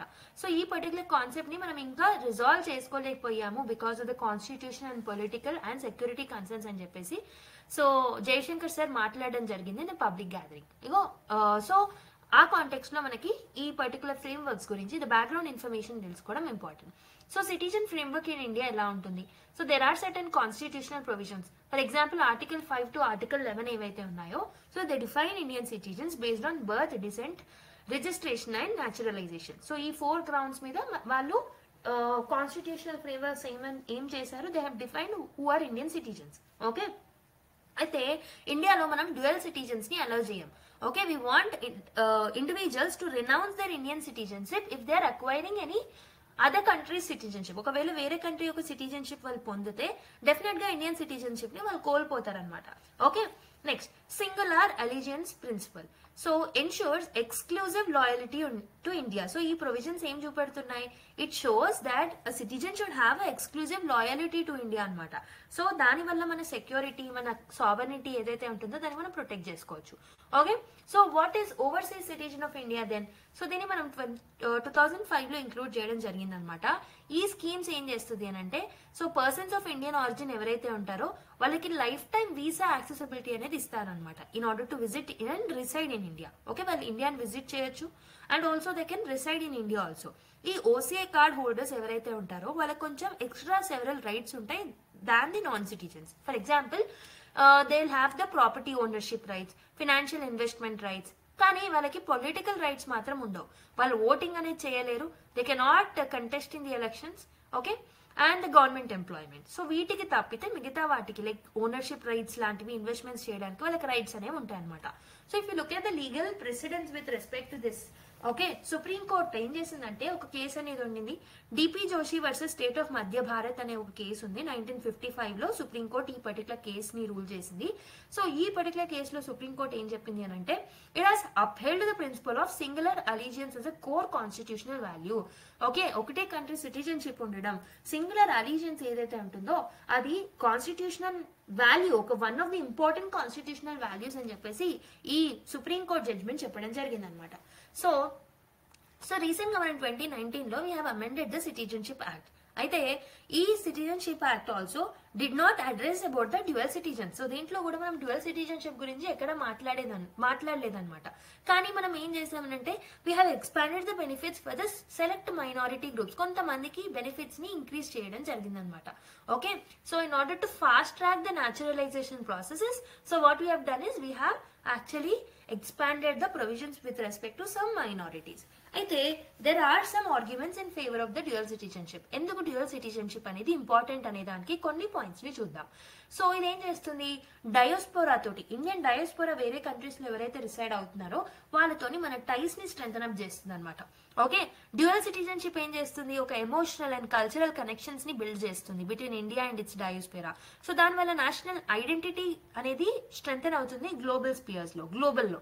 ఓకే, ఇండియన్ డయోస్పోరా అనేది its key contributed to remittances, investments and diplomacy in India also. So దీనివల్ల we can actually utilise this proper relation. ఒకవేళ ఇలా ties improve అయితే it will be helpful in the long run as well. Economic and strategic benefits ఏముంటాయి, economic గా strategic benefits ఏముంటాయి అని అంటే, ఈ ఇండియన్ ఆరిజిన్ ప్రొఫెషనల్స్ ఎవరైతే ఉన్నారో who are working in the fields like technology, finance, health care etcetera, ఆ expertise ని మనము ఇండియా యొక్క క్యాపిటల్ గా మనం యూజ్ చేసుకోవచ్చు అనమాట. మెయిన్లీ యుఎస్ఏ, కెనడా లాంటి కంట్రీస్ ఏవైతే ఉన్నాయో ఇండియన్ డయోస్పోరా ఏవైతే డ్యూయల్ సిటిజన్షిప్ అనే ఈ ఐడియాలజీ తోటి చాలా బెనిఫిట్ అవుతున్నారనమాట. ఓకే, సో సిమిలర్ లైన్స్ లో మనం కూడా అడాప్ట్ చేసుకుంటే బాగుంటుంది. We can actually have a human capital. Okay, we can strengthen the human capital. Next, rectifying historical displacement. So Indians ఎవరైతే ఉన్నారో కొలోనియల్ టైంలో they have displaced to different countries like for example Fiji, South Africa, Caribbean countries కి displays అయ్యారనమాట. Okay, వాళ్ళకి Indian citizenship లో full membership అనేది లేదు ప్రస్తుతం. అయితే ఈ డ్యూయల్ సిటిజన్షిప్ ఏదైతే ఉంటుందో వాళ్ళకి సెన్స్ ఆఫ్ బిలాంగింగ్నెస్ ని ఇవ్వగలుగుతుంది అనమాట. Next, global mobility in the globalised world. So dual citizenship ఏదైతే ఉంటుందో it enables Indian origin individuals to integrate with the global economy also. So ఇండియాతో టైస్ మెయింటైన్ చేస్తూనే గ్లోబల్ ఎకానమీకి కాంట్రిబ్యూట్ చేయొచ్చు అనమాట. ఓకే, సో దీనివల్ల మనకి బ్యూరోక్రటిక్ హర్డిల్స్ అనేవి తగ్గుతాయి. ప్రాపర్టీ ట్రాన్సాక్షన్స్ లో, బిజినెస్ ఆపరేషన్స్ లో కూడా ఈజ్ అనేది కలుగుతుంది అనమాట because of the dual citizenship. But there are certain arguments with respect to this particular dual citizenship. ఏంటి, what are the different arguments, ఏమని క్రిటిసైజ్ చేస్తున్నారు అని అంటే, it led to divided loyalties అనమాట. డ్యూయల్ సిటిజన్షిప్ ఏం చేస్తుంది అని అంటే, it may dilute the allegiance to India. Particularly foreign policy అనేది, డిఫెన్స్ అనేది, నేషనల్ సెక్యూరిటీ అనేది వెరీ ఇంపార్టెంట్ ఇండియాకి. కానీ ఈ డ్యూయల్ అలిజెన్స్ వల్ల so the respect and the importance that is given to the principles like foreign policy, defense and national security will get decreased అనమాట. So mainly మనం చూసుకుంటే US లాంటి countries dual citizenships ని allow చేస్తున్నారు, but they will restrict the political roles. For example presidency to the natural born citizens, reflecting similar concerns అనమాట. అక్కడ కూడా కొన్ని పొలిటికల్ ఇష్యూస్ ఏవైతే ఉంటాయో, ఆ పొలిటికల్ రోల్స్ ఏవైతే ఉంటాయో వాటిలలో ఓన్లీ సిటిజన్స్ కి మాత్రమే అలౌ చేస్తున్నారు అనమాట. ఓకే, సో నేషనల్ సెక్యూరిటీ రిస్క్లు ఉంటాయి ఒకవేళ డ్యూయల్ సిటిజన్షిప్ తీసుకుంటే. సో బేసిక్గా dual citizen would complicate security and also the surveillance also. Especially ఎవరైతే ఇండివిజువల్స్ 2 నేషన్స్ కి అలిజెన్స్ ఇస్తున్నారో సో వాళ్ళ నుంచి ట్రస్ట్ ని బిల్డ్ చేసుకోవడం వెరీ ఇంపార్టెంట్. వాళ్ళని సర్వేలెన్స్ చేయడం అనేది ఇంపార్టెంట్ అనమాట. మానిటర్ చేయడం ఇంపార్టెంట్ అన్నమాట. కానీ మానిటర్ చేయడం చాలా కష్టం అవుతుంది. Okay, so this can lead to foreign interference, okay, divided political influence, ఇలాంటివి ఎన్నో రిస్క్లు వచ్చే అవకాశాలు ఉంటాయి. And legal and constitutional barriers, for example Indian citizenship ఏదైతే ఉంటుందో that is only the single citizenship అని మనకి కాన్స్టిట్యూషన్ లోనే మెన్షన్ చేయడం జరిగింది. Okay, allowing dual citizen would require amending the article 5 to 11 to the Indian constitution, and దానికి సంబంధించిన related acts and statutes ఏవైతే ఉన్నాయో వాటిని కూడా అమెండ్ చేయాల్సిన అవసరం అనేది ఏర్పడుతుంది అనమాట. Okay, so that is a challenging process. Again operating challenges, managing dual citizenship databases ఏవైతే ఉన్నాయో, ట్యాక్స్ ఆబ్లిగేషన్స్ ఏవైతే ఉన్నాయో, డిస్ప్యూట్స్ ఏవైతే ఉన్నాయో వాటిని మేనేజ్ చేయడం చాలా కష్టం అవుతుంది అనమాట. దీనివల్ల లీగల్ బర్డెన్ అనేది కూడా మళ్ళీ పెరిగే ఛాన్సెస్ ఉంటాయి. Social and political identity issues, dual citizenship ఏం చేస్తుంది, okay, it will actually dilute the exclusivity of the Indian national identity అనమాట. ఓకే, దానివల్ల political and social tensions emerge అయ్యే అవకాశాలు అనేవి చాలా ఎక్కువగా. Okay, next global practices on dual citizenship చూసుకుంటే యుఎస్ లో మనకి డ్యూయల్ సిటిజన్షిప్ ని పర్మిట్ చేస్తారు, but it restrict the presidential eligibility. అంటే ప్రెసిడెంట్ కావాలి అంటే మాత్రం న్యాచురల్ బార్న్ సిటిజన్షిప్ అయ్యి ఉండాలన్నమాట. Okay, dual citizens are expected to uphold US laws and fulfil the civic duties like tax payments, అవన్నిటిని కూడా ఫుల్ఫిల్ చేయాల్సిన అవసరం అనేది ఉంది. కెనడా అండ్ ఆస్ట్రేలియా చూసుకుంటే, సో కెనడా అండ్ ఆస్ట్రేలియాలో కూడా మనకి డ్యూయల్ సిటిజన్షిప్ ని అలౌ చేస్తారు. అక్కడ పొలిటికల్ రైట్స్ ని కూడా మొత్తం ఇచ్చేస్తారు అనమాట, including they can vote and also they can hold the public offices also. Okay, so అక్కడ ఉన్న సిటిజన్స్ ఎవరైతే ఉన్నారో, డయోస్పోరాస్ కి ఎవరైతే ఉన్నారో వాళ్ళకి ఎకానమిక్ అండ్ డిప్లొమాటిక్ బెనిఫిట్స్ ని కూడా ఇస్తున్నారనమాట ఈ కంట్రీస్ లో. యూరోపియన్ యూనియన్ చూసుకుంటే, European union also permitting the dual citizenship in order to faster the regional integration and global out reach పెరగడానికి వీళ్ళు డ్యూయల్ సిటిజన్షిప్ మోడల్ తో వచ్చారు. అండ్ కంట్రీస్ లైక్ జర్మనీ ఏదైతే ఉంటుందో వాళ్ళకి మాత్రం they have stringent loyalty declaration from the dual citizen. So loyalty declaration అనేది చేయాల్సిన అవసరం ఉందన్నమాట in the countries like Germany. Okay, so these are the different global models that are followed with respect to the dual citizenships. Okay, I hope you have understood. Next article ki velipodam. So now let us look at another news. Modi calls for documenting diaspora history అని చెప్పేసి ఒక article రాయడం జరిగింది. So while addressing the Pravasi Bharatiya Divas event, okay, so Modi has given a statement. Narendra Modi garu em statement icharu. He has told that, so he has emphasized that there is a need for the documentation of the history of the Indian diaspora. Indian diaspora ki sambandhinchina documentation అనేది ఇప్పుడు important అని చెప్పేసి, especially గిర్మితియాస్ అంటే ఎవరు అంటే indentured labours అన్నమాట. Okay, Girmitiyas అని అంటాం. సో వీళ్ళు ఎవరు అని అంటే these are the indentured labours who are actually sent to the work in the colonial plantations during the British rule. British rule time లో వీళ్ళని లేబరర్స్ గా వేరే కంట్రీస్ కలోనియల్ ప్లాంటేషన్స్ కోసం పంపించిన వాళ్ళు ఎవరైతే ఉంటారో వాళ్ళకి సంబంధించిన డాక్యుమెంటేషన్ చేయడం ఇంకా ఇంపార్టెంట్ అని ఈ ఈవెంట్ లో నరేంద్ర మోదీ గారు చెప్పడం జరిగిందనమాట. అయితే ఇండియన్ డయోస్పెరా ఎవరైతే ఉన్నారో the span centuries and continents also. So అక్కడ డైవర్స్ ఎక్స్పీరియన్సెస్ ని, స్ట్రగుల్స్ ని ఫేస్ చేస్తూ ఉన్నారు. ఓకే, అడాప్టేషన్ ఇష్యూస్ ని ఫేస్ చేస్తూ ఉన్నారు. ఓకే, సో అలా అందుకు మనం డాక్యుమెంటేషన్ చేయడం అనేది important. So why documentation of the Indian diaspora is important అంటే we can preserve the heritage definitely. Okay, we can record the migration stories, cultural preservation efforts ఎలా ఉండినాయి. ఓకే, ఇండియన్ ఆరిజిన్ కమ్యూనిటీస్ యొక్క resilience వల్ల వేరే countries లో ఎలా వాళ్ళు ఉండగలుగుతున్నారు, ఇవన్నీ మనం డాక్యుమెంట్ చేయొచ్చు అనమాట. అయితే ఫ్యూచర్ జనరేషన్ ఎవరైతే ఉంటారో they can connect with their ancestral roots also. Okay, and we can strengthen the diaspora ties ని మనం స్ట్రెంగ్థెన్ అప్ చేయొచ్చు. ఎమోషనల్ అండ్ కల్చరల్ కనెక్షన్స్ ఏవైతే ఉంటాయో between India and its diaspora, it can be encourage, it can be reinforce. Greater participation అనేది Indian diaspora పాల్గొనొచ్చు అనమాట in the developmental process. Okay, and they can contribute to remittances, investments. Okay, next educational and research వాల్యూలో కూడా important అవుతుంది. So ఈ people ఎవరైతే ఉన్నారో they can actually provide valuable insights for the historians, researchers and also students ఎవరైతే colonial migration గురించి చదువుకుంటున్నారో, దాని యొక్క సోషల్ ఇంపాక్ట్స్ గురించి చదువుకుంటున్నారో వాళ్ళకి ఆ డేటా అనేది హెల్ప్ఫుల్ అవుతుంది అనమాట. And also it helps in knowing about the labour migration and it also helps in cultural diplomacy also. Okay, we can highlight the achievements of the diaspora. దీనివల్ల India యొక్క global image అనేది strengthen up అవుతుంది. It promotes the soft power also, and economic benefits కూడా ఉంటాయి. So రెమిటాన్సెస్, investments ని మనం తీసుకురావచ్చు Indian diaspora నుంచి. Mainly they can collaborate in the initiatives of technology, health care, education and all. Okay, but there are certain challenges with respect to documentation. So historical records ఏవైతే ఉన్నాయో చాలా scattered అయి ఉన్నాయి. So it is very tough task to document all the history and diverse experiences. Diaspora groups ఎవరైతే ఉన్నారో వాళ్ళకి ఒకే type of experiences and struggles లేవు. They have varied stories, varied struggles, varied achievements అని ఉండడం వల్ల వాటిని డాక్యుమెంట్ చేయడం కొంచెం కష్టం అవుతుంది.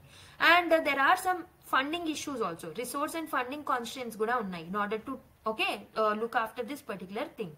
నెక్స్ట్ కోఆర్డినేషన్ ఇష్యూస్ కూడా ఉన్నాయి.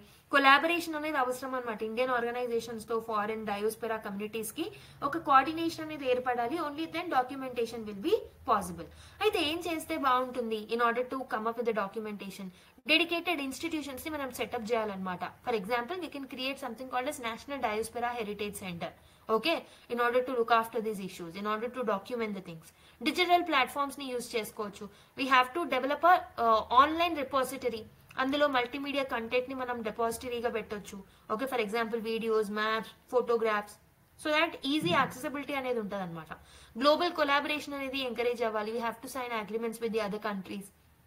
ఓకే, కల్చరల్ ప్రమోషన్ అనేది చేయాలన్నమాట. We have to produce films, documentaries, books ఏవైతే ఉంటాయో వాటిని మనము ప్రొడ్యూస్ చేయొచ్చు in order to do the cultural promotion. Okay, we have to celebrate diaspora contributions through events like ఇప్పుడు మనం సెలబ్రేట్ చేసుకున్న ప్రవాసీ భారతీయ దివాస్ లాంటి వాటిలలో ఎగ్జిబిషన్స్ పెట్టి మనము వాళ్ళ యొక్క కాంట్రిబ్యూషన్ ని హైలైట్ చేయొచ్చు అనమాట. We have to engage with the diaspora. So మన ఇండియన్ డయోస్పెరా వేరే కంట్రీస్ లో ఎవరైతే ఉన్నారో we have to engage with them. We have to encourage diaspora communities to contribute to the documentation projects. For example, they can participate in the storytelling, community initiatives also they can participate. Danto patu, they have to come up with the policy and diplomatic efforts also. Okay, they have to do the policy and diplomatic efforts. We have to strengthen the bilateral ties with the host countries so that documentation process అనేది easy అవుతుంది అనమాట. And government also need to allocate the sufficient funds in order to do this process. Okay, so what are the key highlights of the PM's address అని అంటే he spoke about the importance of the diaspora history. So diaspora ఎవరైతే ఉన్నారో వాళ్ళు centuries together నుంచి అన్ని continents లో spread అయి ఉన్నారనమాట. వాళ్ళకి డిఫరెంట్ జర్నీస్ ఉన్నాయి, డిఫరెంట్ స్ట్రగుల్స్ ఉన్నాయి, డిఫరెంట్ అడాప్టేషన్ స్టోరీస్ ఉన్నాయి, డిఫరెంట్ సక్సెసెస్ ఉన్నాయి. కాబట్టి వాటినన్నిటిని డాక్యుమెంట్ చేయడం అనేది it will help in preserving the Indian cultural legacy అని చెప్పేసి చెప్పారనమాట నరేంద్ర మోదీ గారు. Okay, so he focused on girmitiyas. Girmitiyas అంటే ఎవరు? So these are the indentured laborers who were sent during the colonial period to do the plantation works in the countries such as Fiji, Mauritius, okay, Seychelles, Malaysia, Trinidad, Tobago, okay, ilanti countries ki vallu vellaru anamata in order to work as laborers. So he has proposed for the comprehensive documentation. So create a database tracing there వాళ్ళ villages ని, వాళ్ళ state of origins ని document చేయాలి. They have to actually document the destinations where they settle. They have to mention about the struggles and achievements they have faced. Okay, and దాంతో పాటు films, documentaries and also public exhibitions లో వాళ్ళని highlight చేయడం, వాళ్ళ success stories ని చెప్పడం కూడా very important అనమాట. Okay, so India's global role through this diaspora. India role ఏంటి? ఇండియా డయోస్పెరా ఏదైతే ఉంటుందో ఇది ఇండియాకి వరల్డ్ కి ఒక బ్రిడ్జ్ లాగా, ఒక కనెక్టింగ్ బ్రిడ్జ్ లాగా యాక్ట్ చేస్తుంది అనమాట. సో దీని వల్ల ఇండియా యొక్క సాఫ్ట్ పవర్ అనేది ఇంప్రూవ్ అవుతుంది. Diaspora members contribute. So diaspora members ఎవరైతే ఉన్నారో they can contribute to the remittances, cultural promotion కి హెల్ప్ చేస్తారు. Okay, it can actually act as a symbolism of peace. ఓకే, PM Modi referenced Dhauli in Odisha site symbolizing Emperor Ashoka transformation towards the peace. So ఇక్కడ ఈ address లో ఈ area గురించి కూడా mention చేయడం జరిగింది అనమాట. He also highlighted the relevance of India's message of peace and inclusivity. Okay, next, economic progress and diaspora contribution. So India has risen from the 10th largest economy to the 5th largest economy in the past decade. అయితే Indian diaspora కూడా ఈ economy boost కి definite గా crucial role play చేశారు. Because of their technology transfers and their investments, their global advocacy వల్ల కూడా మనకు చాలా కాంట్రిబ్యూట్ చేశారు ఇండియన్ ఎకానమీ అనేది ఇంప్రూవ్ అవ్వడానికి. అయితే డయాస్పోరా హిస్టరీని డాక్యుమెంట్ చేయడం ఎందుకు ఇంపార్టెంట్ అంటే మనం హెరిటేజ్ ని ప్రిజర్వ్ చేయొచ్చు, డయాస్పోరా బాండ్స్ ని స్ట్రెంథన్ అప్ చేయొచ్చు, ఎడ్యుకేషన్ ఇన్నోవేషన్ అండ్ రీసెర్చ్ లో కూడా మనకి హెల్ప్ అవుతారు, వాళ్ళ నాలెడ్జ్, వాళ్ళ ఎక్స్పీరియన్సెస్ అన్నిటికీ. ఓకే, వాటన్నిటిని మనం యూజ్ చేసుకోవచ్చు. So it will help in cultural diplomacy, economic benefits అనేవి కూడా అందుతాయి అనమాట. కానీ దెర్ ఆర్ సర్టన్ ఛాలెంజెస్ అని చెప్పాను. డేటా కలెక్షన్ అనేది చాలా ఫ్రాగ్మెంటెడ్ గా ఉంది కాబట్టి, ఒక్కొక్కరికి ఒక్కొక్క హిస్టరీ ఉంది కాబట్టి it's a complex task to collect the data. Okay, divorce experience ని రిప్రజెంట్ చేయడం కూడా కొంచెం కష్టంగా ఉంటుంది. ఫండింగ్ కాన్స్ట్రెయిన్స్ ఉన్నాయి. ఓకే, స్టేక్ హోల్డర్స్ మధ్యలో కోఆర్డినేషన్ అనేది ఇంపార్టెంట్. డిఫరెంట్ కంట్రీస్ తో మనం కొలాబరేట్ అవ్వడం కొంచెం కాంప్లికేటెడ్ టాస్క్ అని చెప్పొచ్చు అనమాట. Okay, so that is the challenge with respect to documentation of the Indian diaspora. So what are the recommendations that are made అని అంటే, డెడికేటెడ్ ఇన్స్టిట్యూషన్స్ ని మనం తీసుకురావాలి. As I already told you, national diaspora heritage centre లాంటివి dedicated గా మనం establish చేసి, so they have to work upon documenting the Indian diaspora stories and all. Okay, digital platforms ని తీసుకురావచ్చు, ఆన్లైన్ రిపోజిటరీని తీసుకురావచ్చు. Okay, we have to conduct global conferences, collaborative research చేయాలి. For example world గిర్మితియా conference లాంటివి organise చేయాలి. Okay, we have to bring together the researchers, historians, diaspora leaders and all. Okay, we have to do the cultural promotion through media, that is through by bringing up the films, documentaries, books and all. Diaspora stories ni manam cultural festivals ద్వారా, ప్రవాసీ భారతీయ దివాస్ ద్వారా, exhibitions లో promote చేయొచ్చు. We can engage the diaspora. Okay, we have to involve diaspora communities in documenting their histories also. Okay, వాళ్ళని involve చేయొచ్చు మనము. And policy and diplomatic initiatives కూడా తీసుకురావాలి. For example, government need to fund more to do this documentation. Okay, and we have to strengthen our bilateral ties with the another countries. ఎక్కడైతే Indian origin plantation workers ఉన్నారో, labourers ఉన్నారో, వాళ్ళతో ఎక్కువగా మనం collaborate అవ్వచ్చు. So ఇలా different steps తీసుకోవడం వల్ల డాక్యుమెంటేషన్ అనేది మనం చేయొచ్చు అనమాట. So this is about this particular news. Okay, so there is another news. India releases compilation of 10,000 human genomes from 83 population groups అని ఒక ఆర్టికల్ రావడం జరిగింది. సో ఇండియా ఏం చేసిందంటే, it has completed the mapping of 10,000 human genomes అనమాట. అయితే మనకి DNA structure లో డిఫరెంట్ జీనోమ్స్ అనేవి ఉంటాయి. సో వాటిని డీకోడ్ చేయాలన్నమాట. సో దాన్నే మనం జీనోమ్ ఇండియా ప్రాజెక్ట్ అంటాం. సో సింపుల్ టర్మ్స్ లో చెప్పాను అంతే. Okay, so genome India project అంటే ఏంటంటే, 10,000 హ్యూమన్ జీనోమ్ ని మ్యాపింగ్ అనేది చేస్తారనమాట. సో ఆల్మోస్ట్ 83 పాపులేషన్ గ్రూప్స్ తో కవర్ చేసి, అంటే అంత డైవర్స్ పాపులేషన్ ని కవర్ చేసి, they have decoded are they have mapped the 10,000 human genomes. So ఇది మనకి వేరియస్ ఏరియాస్ లో యూజ్ అవుతుంది అనమాట. So if you look at the objective of this particular program, so this will compile a comprehensive database of the human genomes. Human genomes కి సంబంధించి database ని comprehend చేస్తుంది అనమాట. Okay, it represents India's population diversity. So ఇది ఎక్కడ use అవుతుంది? Precision medicine లో, drug therapies లో, డిసీజ్ రీసెర్చ్ లో మనకి హెల్ప్ఫుల్ అవుతుంది అనమాట. So what is the scope of this particular project అంటే, 10,000 హ్యూమన్ జీనోమ్స్ ని మ్యాప్ చేశారు. ఆల్మోస్ట్ 83 పాపులేషన్ గ్రూప్స్ ని కవర్ చేశారనమాట. So this represent 2% of India's 4,600 population group. Okay, total 4,600 groups లో 83 పాపులేషన్ గ్రూప్స్ ని మనము బేస్ చేసుకొని ఈ ప్రాజెక్ట్ ని కండక్ట్ చేయడం జరిగిందనమాట. ఓకే, అయితే ఈ ప్రాజెక్ట్ ఏదైతే ఉంటుందో, ఈ డేటా ఏదైతే ఉంటుందో, ఇది ఎక్కడ స్టోర్ చేసామనంటే, Indian biological data centre Faridabad, హర్యానాలో మనం స్టోర్ చేయడం జరిగిందనమాట. So this data is made accessible to the researchers globally under strict privacy and the data sharing protocol. సో ఈ డేటా మనం ఏం చేసామనంటే, we have made them public. Okay, so global leaders ఎవరైనా యూజ్ చేసుకునేలాగా మనం పర్మిషన్స్ ఇచ్చాం. కానీ there are some protocols that they have to follow. Privacy issues ని, డేటా షేరింగ్ ప్రోటోకాల్స్ ని అడ్హెర్ చేస్తూనే దాన్ని వాడుకోవాలన్నమాట. సైంటిఫిక్ ఇన్సైట్స్ చూసుకుంటే, ద స్టడీ ఐడెంటిఫైడ్ 27 మిలియన్ లో ఫ్రీక్వెన్సీ జెనెటిక్ వేరియేషన్స్ అనేవి ఉన్నాయని చెప్పేసి వాళ్ళు కనుక్కోవడం జరిగింది. అండ్ 7 మిలియన్ యూనిక్ వేరియంట్స్ కూడా ఉన్నాయి అని చెప్పేసి వాళ్ళు కనుక్కోవడం జరిగింది అనమాట. 7 million unique variants not found in the global databases are found. So global లెవెల్లో కూడా మనకు సిమిలర్ ప్రాజెక్ట్స్ ఉన్నాయి. గ్లోబల్ లెవెల్లో ఫౌండ్ చేసిన సైంటిఫిక్ డేటాకి మన దగ్గర ఉన్న డేటాకి కంపేర్ చేస్తే ఆల్మోస్ట్ 7 మిలియన్ యూనిక్ వేరియంట్స్ అనేవి మన దగ్గర దొరికాయి అనమాట. ఓకే, సో అయితే ఈ డేటాబేస్ లో మెయిన్ గా they are including the population. Okay, the diverse population. For example, specific genetic patterns ని వాళ్ళు ఇంక్లూడ్ చేయడం జరిగింది. సో దీనివల్ల ఏమవుతుంది, డిసీజ్ రీసెర్చ్ లో ఈ డేటా అనేది చాలా హెల్ప్ఫుల్ అవుతుంది అనమాట. ఆ ప్యాటర్న్స్ ని అర్థం చేసుకోగలిగితే we can come up with solutions also. If for example any diseases అనేది మన ఇండియా స్పెసిఫిక్ డిసీజెస్ ఉన్న వాటిని ఎలా ట్రీట్ చేయాలనేది మనకు అర్థమవుతుంది. So where it is helpful, definitely health care లో ప్రెసిషన్ మెడిసిన్ ని మనం డెవలప్ చేయడంలో హెల్ప్ఫుల్ అవుతుంది. డయాగ్నోసిస్ లో, ఓకే, జెనెటిక్ డిసీజెస్ ని ప్రివెంట్ చేయడంలో కూడా హెల్ప్ అవుతుంది. డ్రగ్ డెవలప్మెంట్ లో యూజ్ అవుతుంది. డ్రగ్ ఎఫికసీని పెంచడానికి, అడ్వర్స్ రియాక్షన్స్ ని కంట్రోల్ చేయడానికి కూడా మనకి హెల్ప్ఫుల్ అవుతుంది అనమాట. In order to produce the effective drugs also it is helpful.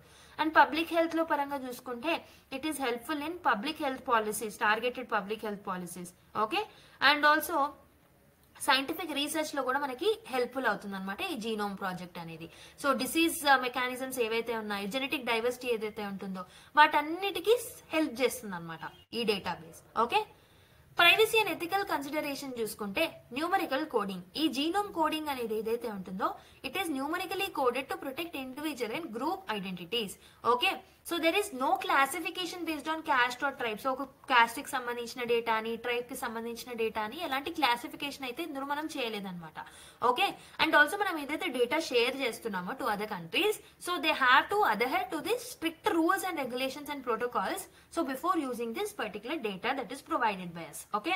What is the challenges అంటే, ఇది ప్రస్తుతం ఉన్న డిఫరెంట్ గ్రూప్స్ ఇన్ ఇండియాలో only 2% of the population base ని చేసుకునే ఈ డేటాని ప్రొవైడ్ చేయడం జరిగింది అనమాట. So expanding the data base అనేది very much important in order to have an inclusivity, okay. Expanding the project, ఒకవేళ మనం దాన్ని ఎక్స్పాండ్ చేయాలి అనన్నా చాలా ఫండింగ్ అనేది అవసరం. If you want to actually decode 1 million genomes you require more funding, that is another challenge. Privacy concerns ఉన్నాయి. So there is a risk of misuse of this particular data. ఈ sensitive genetic information ని misuse చేసుకొని use చేసే chances కూడా ఉన్నాయన్నమాట, okay. I hope you have understood what is this genome project all about, okay. Now let's go to another one. So now let us look at the another news. PM to open Z-Mall tunnel, a key part of Kashmir Ladakh corridor అని చెప్పేసి ఒక article రావడం జరిగింది. So ఇది ఎక్కడ inaugurate చేస్తున్నారు అని అంటే NH1 నేషనల్ హైవే 1 అనమాట, okay, which connect Srinagar to లే. సో శ్రీనగర్ లే హైవే అని కూడా అంటాం అనమాట దీన్ని, ఓకే. అయితే ఇది ఏం చేస్తుందంటే it connect Sonmarg in Kashmir, Kashmir లో ఉన్న సోన్మార్గ్ ని, అండ్ ఆల్సో దిస్ తాజీవాస్ గ్లేషియర్ ఏదైతే ఉంటుందో, okay. So that will be connected అనమాట. సో బేసికలీ సోన్మార్గ్ ఏదైతే ఉంటుందో అక్కడ నుంచి జోజిలా పాస్ నుంచి అది కనెక్ట్ అవుతుంది అనమాట. సో బేసిక్ గా Sonmarg to Zojila pass will be connected by this particular tunnel, okay. ఎక్కడ నుంచి ఎక్కడికి మళ్ళీ గుర్తుపెట్టుకోండి, Sonmarg in Kashmir to Zojila pass, okay. ఈ టనల్ అనేది ఈ 2 ఏరియాస్ ని కనెక్ట్ చేస్తుంది అనమాట. So it acts as a vital link to the higher Jojila Pass which connects to Kargil and Ladakh also, okay. So I hope so you have understood the location. So ఇక్కడ మనం ఒక prelims question ని solve చేసుకుందాం. Consider the following statements regarding the Zojila pass. Zojila pass connect the Kashmir valley to the Himachal Pradesh, okay. It remains open throughout the year, providing uninterrupted access between the regions. Which of the following statements are true? 1 only, 2 only, both 1 and 2, neither 1 nor 2. Okay, so the right answer is option D అనమాట. ఎందుకంటే Zojila pass అనేది it will not connect Kashmir valley to Himachal Pradesh, but it connects to Ladakh అనమాట, okay, and not Himachal Pradesh. So first statement is wrong. Second statement it remains open throughout the year, okay. Zojila pass అనేది open throughout the year ఉండదు, ఎందుకంటే it will be closed during the winters, ఎందుకంటే ఇక్కడ heavy snowfall అనేది వస్తుంది అనమాట. So that disturbs the connectivity కాబట్టి so దాన్ని మనము మూసివేసేస్తాం వింటర్స్ లో, కాబట్టి సెకండ్ స్టేట్మెంట్ కూడా తప్పే. So option D is the right answer. So now let's look at the another article. Let medical reasons guide decisions to perform hysterectomies, say specialist అని ఒక article రావడం జరిగింది. So first of all let us see what is hysterectomies. Hysterectomy అంటే it's surgical procedure అనమాట. ఈ procedure లో ఏం చేస్తారంటే యుటెరస్ ఏదైతే ఉంటుందో, ఒక విమెన్ కి ఉన్న యుటెరస్ ఆర్ ఊమ్ ఏదైతే ఉంటుందో దాన్ని రిమూవ్ చేస్తారు, ఓకే. బేసికలీ దీన్ని ఎందుకు రిమూవ్ చేస్తారు అని అంటే in order to treat certain diseases. For example fibroids అని ఒక డిసీజ్ ఉంటుంది, లేదా ఎక్సెసివ్ మెన్స్ట్రల్ బ్లీడింగ్ ఉన్నప్పుడు కూడా దాన్ని రిమూవ్ చేయడం జరుగుతుంది. ఎండోమెట్రియాసిస్ ని, ఓకే, ట్రీట్ చేయడానికి, లేదా క్యాన్సర్స్ ని ట్రీట్ చేయడానికి, లేదా యుటెరిన్ ప్రాప్లాప్స్ ని ట్రీట్ చేయడానికి కూడా మనము ఈ హిస్టరెక్టమీని కండక్ట్ చేయడం జరుగుతుంది అనమాట కొన్నిసార్లు. అయితే there is an increase in the hysterectomies in India అనమాట. So if you look at the NFHS 2024 data, 5% of the women in India have undergone this particular treatment. Okay, మనం ఎక్కువగా రూరల్ అగ్రికల్చర్ వర్కర్స్ లో ఈ treatment జరగడం చూస్తున్నాం అనమాట. And also wealthy urban women కూడా ఈ ట్రీట్మెంట్ అనేది చేయించుకుంటున్నారు.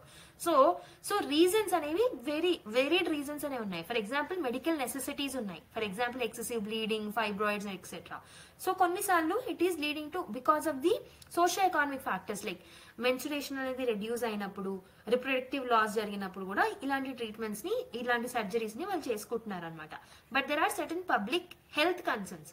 So there is an allegation of unnecessary treatment అనమాట. సో కొన్ని స్కీమ్స్ కింద ఫర్ ఎగ్జాంపుల్ రాష్ట్రీయ స్వాస్థ్య బీమా యోజన అనే స్కీమ్స్ ఫర్ ఎగ్జాంపుల్ బీహార్ లో, రాజస్థాన్ లో కావాలని చేస్తున్నారనమాట. అన్నెసెసరీ ట్రీట్మెంట్ అనేది ఇస్తున్నారనమాట. So financial incentives and health insurance sometimes lead to misuse also. సో ఇది మీరు ఎగ్జాంపుల్ గా రాయొచ్చు. ఇన్సూరెన్సెస్ వల్ల కొన్నిసార్లు ప్రాబ్లం అనేది సాల్వ్ అవుతే, కొన్నిసార్లు అన్నెసెసరీ ప్రాబ్లమ్స్ ని క్రియేట్ చేస్తున్నారు ఈ ఇన్సెంటివ్స్ కారణంగా. Okay, if you look at the treatment protocols, surgery అనేది లాస్ట్ ఆప్షన్ గా ఉండాలి. ఓకే, సర్జరీ అనేది ఫస్ట్ ఆప్షన్ ఉండదు. It's a last option in order to ఏమంటారు, in order to treat these particular diseases. So it should be preceded by certain other treatments like medicines ఇవ్వచ్చు. Okay, devices ద్వారా cure చేయొచ్చు, endometrial ablation చేయొచ్చు. So surgery should be the last option actually. కానీ modern advances ఏవైతే ఉంటాయో, so this is leading to the surgery అనమాట. Most probably because of the incentives provided in the schemes, so unnecessary treatment అనేది ఇస్తున్నారనమాట. So this leads to the challenges in the health care equity, rural urban divide in access to non surgical alternatives and awareness of treatment. So basic గా ఏమవుతుందంటే non surgical procedures అన్నిటి దగ్గర available గా ఉండట్లేదు.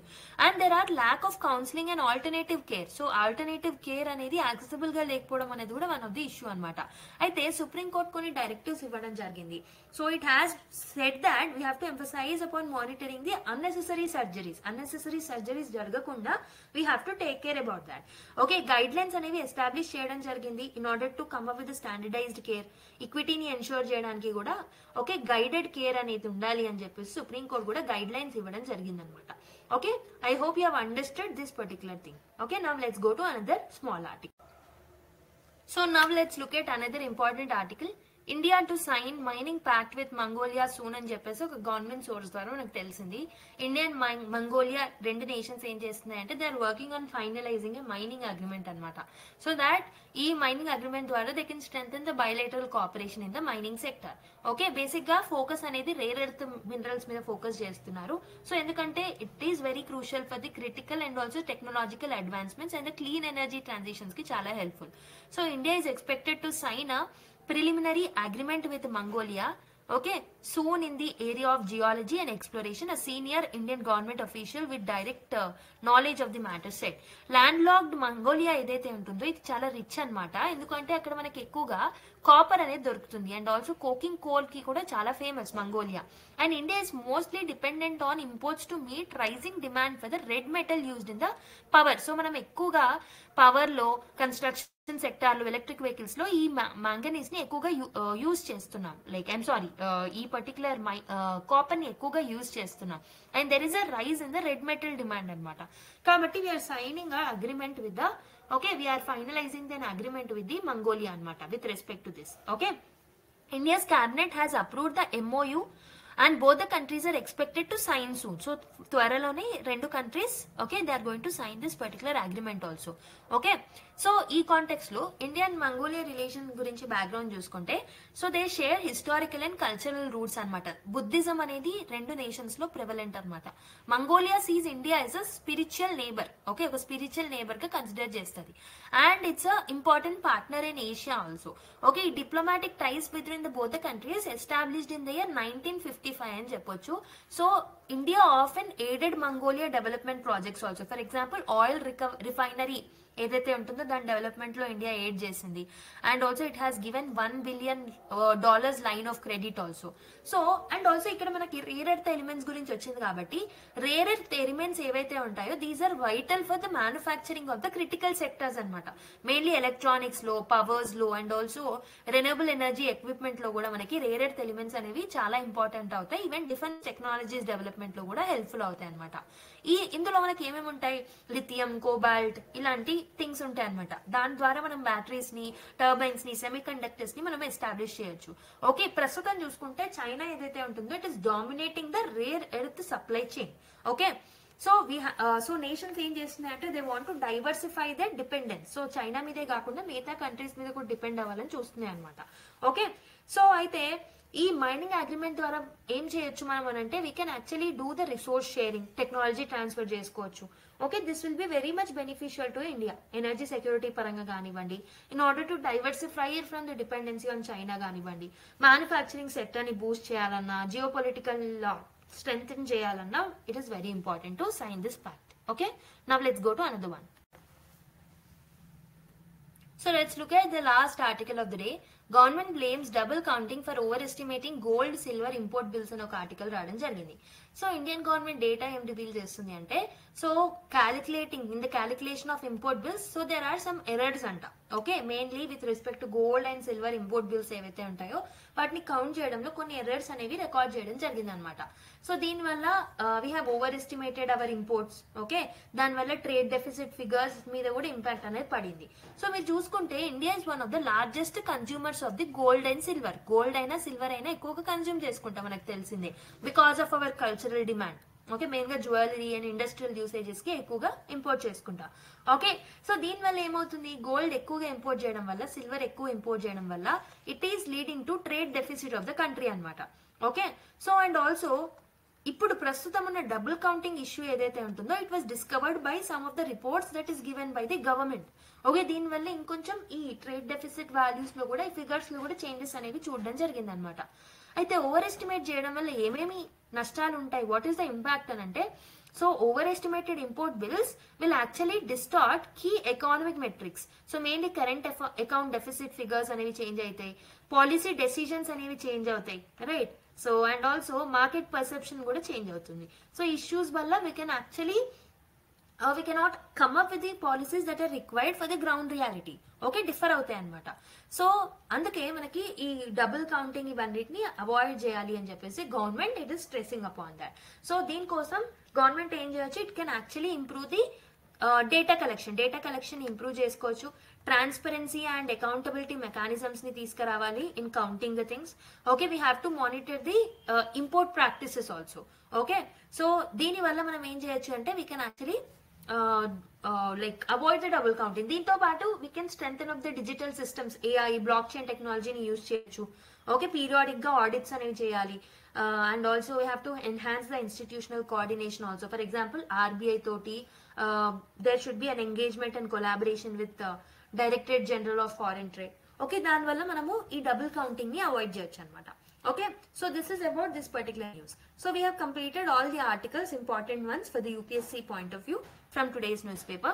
I hope so this video has added some value to your knowledge. So meeku nachinataithe like cheyadam marchipodu, and also please subscribe to our channel, and let's meet in the next one. Until then, take care, bye bye, and keep smiling.